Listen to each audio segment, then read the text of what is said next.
Welcome back to JML Recording. I'm Joshua Lutz. We're at JML Recording Studios. This is part 2. Look what I've done here for y'all. I've created a quick little 25-point to-do list, and I feel like if you can understand these 25 things, you really can do anything with Pro Tools that anyone else is doing. You can record a song, mix it, and make it sound really good. Use all the plugins, auxes, buses, everything. It's all here. Let's jump right in. Save early and save often. This is the first thing that my professor told me in Conservatory. Let's go over here to Preferences. Not only are we hitting Command S to save all the time, but we're coming down here to this auto backup section where we want to make sure that we are enabling session file auto backups. Every 5 minutes, great idea, and keep about 10. Here we go. What is a region? It's important that you understand this is a region. You're looking at waveforms, right? If we click this gray area, we can make it jumbo. Let's just look. We are looking at waveforms in a region. Now, if you want to do another take, do not just Shift Command N and record another take, and then Shift Command N and record another take. You're going to really clutter up your session, and it's also not the professional way or best practice. So what we're going to do is we're going to click on our name here, keys 1. We want to do another take, click on the arrow, the playlist selector, new playlist. Label it whatever you want, take 2. It did not delete, it is still there, it's just in the background. Now, we record enable the track, hit the record button, and we're off. We're recording, whatever that may be. Now, maybe we like what we did here. We're going to copy it, click on the button again, go back to the first take. Here's the list of takes. And we're going to hit paste or V. You don't have to hit Control V anymore. You can just hit V. And it pastes what we just recorded. This is called comping. When you hear someone say comping a vocal, that's because they're coming into the playlists, they're creating new playlists for every take, and then they go back and forth through all these playlists, copy and paste the sections they like to comp that perfect vocal take. Next up we have what is a parent audio file. It's important to know that this little button here in the corner shows you your parent audio files. Let's say you've done 1,000,000 takes and you've created 20 gigs of wasted space on your hard drive. You're pretty much done with the song, you've comped everything. You know what you can do? You can come over here. Look, by the way, when you click on your parent audio file, it selects on the screen, right? All that extra crap that you want to get rid of, you hit Shift Command U to gather up the unused playlists and unused audio files that you've recorded over and over and over on the same track. And then you're going to hit Shift Command B. You're going to get a prompt on the screen that asks you to move or delete. Just hit delete and get rid of it. Clean up that session. Next, what is a voice?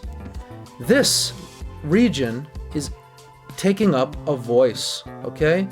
This is a voice. Every time you create a new track and you record something, you've taken up a voice. You get about 256 voices with the regular version of Pro Tools. HD or Ultimate or whatever they call it now, you get more voices, you get unlimited voices. But even orchestrally, you rarely need more than 256 voices. You know, Michael Jackson, his hitting bottles with Janet Jackson, they say there were like hundreds of tracks on Thriller of them just sitting on the floor whacking bottles with spoons to get these rich tracks with all this stuff going on in the background. They probably used more than 256 voices, but that was to tape, so I digress. Next up we have what are the 4 modes. The 4 modes are in the top left hand of your screen. We have shuffle, spot, slip, and grid mode. I recommend staying in slip mode if you're just recording regular old guitar and singing and all that stuff, piano. Grid mode is more for like EDM, hip-hop, electronic music when you're using sequences, samples, and you're importing pre-recorded loops. The reason grid mode exists is because you're going to snap those regions to the grid when you drag them in. Now, if you're doing voiceover work and you're doing film and VO and all that, you're going to go over to shuffle mode. When you're comping vocals, the regions snap and butt up against each other. They assume that you want to be editing in that fashion. We don't really use that, and we don't really use spot mode. Just stick in slip mode. That's, if you're starting out, I would recommend staying in slip mode. When I'm working on hip hop and EDM, I use grid mode. When I'm doing rock and roll, indie, shoegaze, punk, whatever, I'm in slip mode. So there you go. Those are your 4 modes. What is latency? You know what? Latency is an anomaly that happens in 2023 that we're all going to be laughing at, hopefully very soon. Basically, when you're recording, the computer can't keep up with the recording to be playing back the recording in real time because you aren't paying for it, essentially. HD doesn't have to deal with latency, but all the rest of us in our home studios, we have to deal with latency. So in order to not hear that latency, we come up into our playback engine. There's two things we do really. First, we go to our playback engine and we adjust our latency to be pretty low, around 128 samples. When you're mixing, you want to use all your power so you can get a higher buffer size. We increase our buffer size when we're mixing, when we're adding all these plugins and we're bogging down the system, we do a higher buffer size. But you're going to go back and forth quite a bit from 128, 256 up to 1024. So we do a low sample rate so we have minimal latency when we're recording and a high sample rate when we're mixing. Okay? And then we come over here and we come down options window to low latency monitoring. Make sure that's always engaged so you don't hear any weird slapback effect that you don't want. I also always have delay compensation on. You can Google this and learn a little bit more about it, but basically in 2023, for some stupid reason, we're still using low latency monitoring and delay compensation. So what is amplitude? You know what? I'm going to give you a 5-second answer. Amplitude means volume. So when we're over here and you want to increase your volume, you can either go over to your mix window and just raise the fader, or you can actually raise the gain on the bottom of your region by raising it like this. I don't recommend just grabbing it and yanking it. You're going to hurt something you do that. You hold command and then you click it and drag it, and it goes incrementally by fractions of decimals. That's the right way to be mixing anyway. You rarely just want to grab it and yank 4 or 10 dB out of it. You just want to do incremental motion whenever you're mixing. Next up, we have what are plugins. You probably already know, but you come over here under your inserts and you have 5 spaces to instantiate a plugin. Instantiation means to add the plugin. It's a fancy word that bourgeois engineers use and that they'll use in Conservatory if you go to an audio engineering school. So you're going to select a plugin that you want. Let's select a classic LA2A. It's probably the most iconic optical compressor ever made. What I love about these plugins is they often have presets that you can use. You can also click here to save a preset and you can import old saved preset settings. It's really intuitively laid out. If you want to automate it, say this is a delay and you want to do a delay throw and you want it to just move every time, but you don't want to have your hand on it, on your mouse every time, you can actually come up here and you can actually automate the plugins, which is really cool. I recommend getting into that, this automate button, but I'm not going to really talk about it in depth. I will talk about automation in your mix window here. These little buttons are your 5 different types of automation, starting with completely off. It defaults at read in case it has any automation. There's 2 ways to write automation. You can go right here to write, where it writes automation, and then when you hit play, if you do this, stop. Let's go back to keys 1 and look at what that looks like. Over here where it says waveform, you're going to open up this new track view selector and you're going to go to volume because I was adjusting the fader, which allocates volume. And look at that. If I zoom in, you can see this wacky automation that I just created. And if I play back, you can watch the fader do exactly what I just did. Pretty crazy, huh? I can either undo it, or if I shift Command Z, I redo. And then I can show you another way to get rid of this. Just highlight it and press the delete key.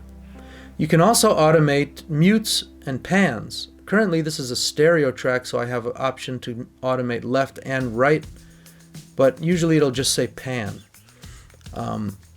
which is really cool. I can also come up here and use the pencil tool and automate this way. We're going to talk about the tools next. That is a huge part of Pro Tools, the actual tools. Alright, now it's in latch mode. You probably want to put it back to read, because what happens in latch mode is if I grab that fader when it's in latch mode, it'll start writing automation again. So I put it back into read. Those are the 2 ways to do automation. Again, I can come here and select write, and then do my automation with my mutes, solos, pans, all from right here in my mix window, or from my edit window, I can click what I want to automate, like volume, and I can either just grab my volume and raise it and lower it. Again, holding Command will do it incrementally. Or I can grab my pencil tool and write the automation like this.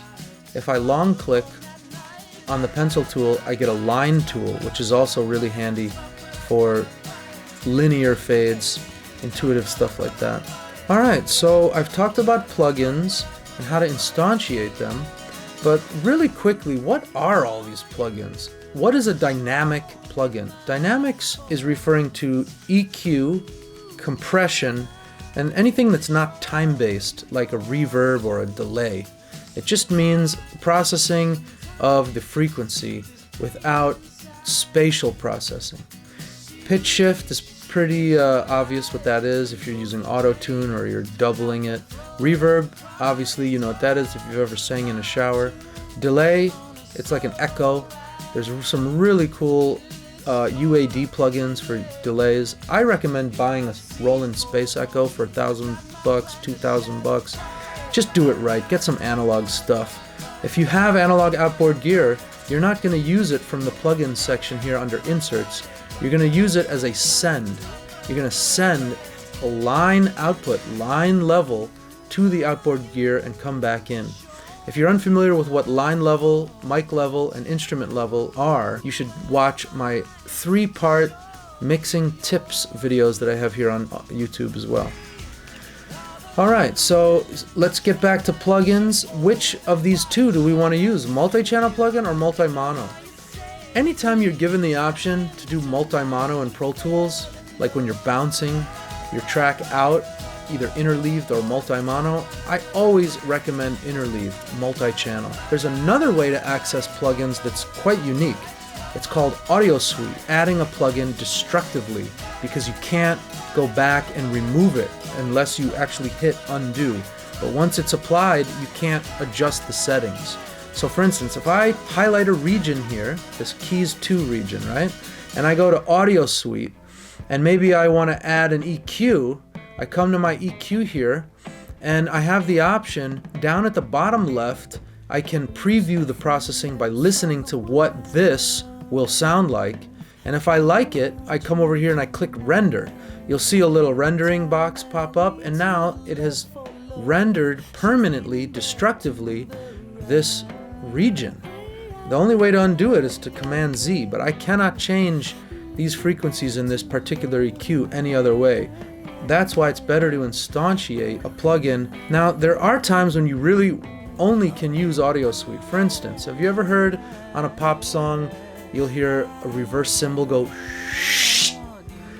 What's really cool is instead of just stealing a loop from someone else, do it yourself. Take one of your cymbal hits and reverse it. So let's pretend that this right here is a cymbal hit, all right? What I'm going to do is I'm going to separate this cymbal hit from the region by hitting B. Now look, I can take my grabber tool and do whatever I want with it because it is separated. I'm going to undo that to show you that I can also hit Command E to separate. Same thing, whatever way you like to do it. Now once I have it separated, I highlight it by double clicking on it with my cursor tool here, and then I come up to Audio Suite, I go to Other, I come down to Reverse, and I get this cool little Audio Suite reverse. I can either listen to it, decide if it's correctly separated, and then when I'm ready, I hit render, and look, it reverses the waveform. If you look closely at the waveform, I'm going to undo it and redo it a few times so you can see it. Regular, reverse, regular, reverse. I love using the Reverse Audio Suite filter on so many different creative projects. These are like little colors of paint as you're painting. Next up, we have what are the Pro Tools? Aha! So, in Pro Tools, you have your professional tools. Look at that. Up here, right next to your counter, or your transport, you have your tools. These are all pretty self-explanatory at the top. Grabber tools grabs things. You have your selector tool to select things. Look at that, I'm selecting something. And then you have this trimmer tool. Now, You're not really going to long click the grabber tool too often. You're going to leave it on the grabber tool. In fact, in 25 years I've been using this software, I don't think I've ever used anything except my regular old grabber.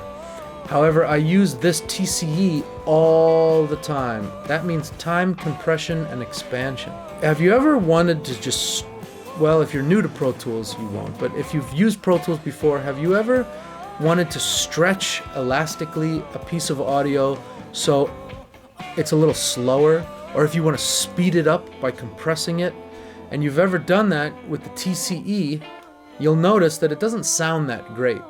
So you take your trimmer tool, you stretch it or you shorten it, and whatever you decide to do, usually, unless you're doing a tiny bit, it sounds muddy. There's artifacts or false frequencies, or what they call aliases. That's because you're just using the regular old TCE tool, and a lot of even professionals don't know about what I'm going to show you right now. I come over here next to this little clock. I get like a little oil can looking thing there. If you look closely, it's very hard to see. Elastic Audio Plugin Selector. If I click that, I get different types of ways to use my TCE tool. I use all of these all the time, and I highly recommend that you look up what they are. But the X form is rendered only. This is the super high-end version. If you're working with a client and it needs to be perfect, this is the only option for you. I'm gonna click it. The little X form pops up next to my oil can there.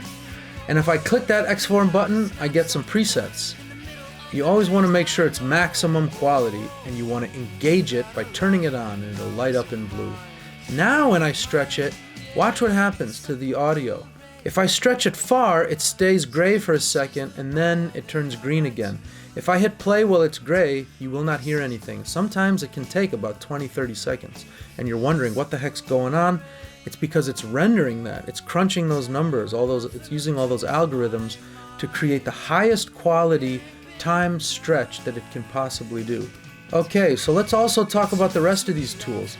If you hit F7 and F8 on your keyboard, that's a quick key to select your Smart tool, which should always be on. This arc above these three buttons is your Smart tool. Again, F7 and F8 will engage the Smart tool. What does that mean?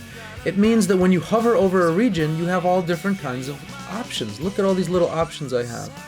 And let's talk about what they all are, because I'm showing you every single one as I hover right now. These boxes with a single line is a fade, a single fade. If I come down here, I get a crossfade. It's not a single line, it's an X. This is a crossfade. Both fades, I can hit something called my fade presets using the quick key Command F, and I get this awesome fade preset which I use every couple minutes of every session. And what it is I can select hard fades or short fades. It's a gradual fade or it's a quick fade. And if I want it to gradually fade like that, look what it's doing. You can imagine just by looking. It's not fading, and then it's hard fades. And so you're getting a lot of the information slowly and then a hard fade. I can also do the opposite. It fades very quickly, but it still uses this amount of duration to fade completely. And I use that all the time. You can also do the same thing with crossfades. Equal power means you don't lose any volume as it fades. Equal gain means that they fade right into each other directly. You can choose different types of linear fade shapes as well, and I recommend playing with those at your leisure. These presets are the 5 different types. These are called scenes up here. Similar to the zoom scenes you have over here next to your tools. Here are some zoom scenes that you can see. While we're talking about tools and zoom scenes, look at this button right here. This button can get you in a lot of trouble. And what it does is it zooms in on your waveforms. I don't like to use this at all. You know why? Because once you mess with it, how the heck do you get back to default? Are these really that loud? Did I record them too loud? Should I just put them down to what it looks like it should be? But what was it actually recorded at? You know what? This took me a long time to figure out when I was starting out, and I'm going to teach you a very important trick right now. To go back to your default, you're going to click Control, Option, Command, and then click. You get now we're viewing the actual amplitude of our regions. That thing messed me up. Oh, I can't even tell you. You know what else messed me up? Can I just sidebar real quick? I was in a session recently doing like a Nickelodeon show called Caillou at Real Studios with Questar Welsh on 31st Street in Manhattan. And everyone in the room, there was the producer, the client, the Nickelodeon rep, Questar Welsh, I was his assistant, and Pro Tools was acting crazy. Nobody could figure out what was going on. And we used Quick Punch. We were turning it on and off. Quick Punch just means that while it's playing, you can hit Command Spacebar, which is our quick key to record, and it'll just punch in and start recording. And right below Quick Punch, you might accidentally click Transport Online. The quick key for that is Command J. And if you turn that thing on, boy, all of Pro Tools just acts totally buggy because it's meant to sync to like external video gear, and all your quick keys are different. So if Pro Tools is ever acting totally nuts and you've been messing with Quick Punch, make sure you didn't turn on Transport Online. Alright, and we're gonna stop on number 12 because this is already a very long video, and we're just gonna make the rest 13 through 25 our next part 3. I wasn't even planning on doing a part 3, but we're gonna split this into 3 parts. So stick with us, we're almost done. If you can get through the 3rd part, you're gonna know everything you need to know to track and mix and produce music of your own or someone else's. Stick around, part 3 is coming up next. Mash all the buttons and click that little bell so when I make these videos, you're notified. I wanna thank you for watching, and I'll see you on the other side.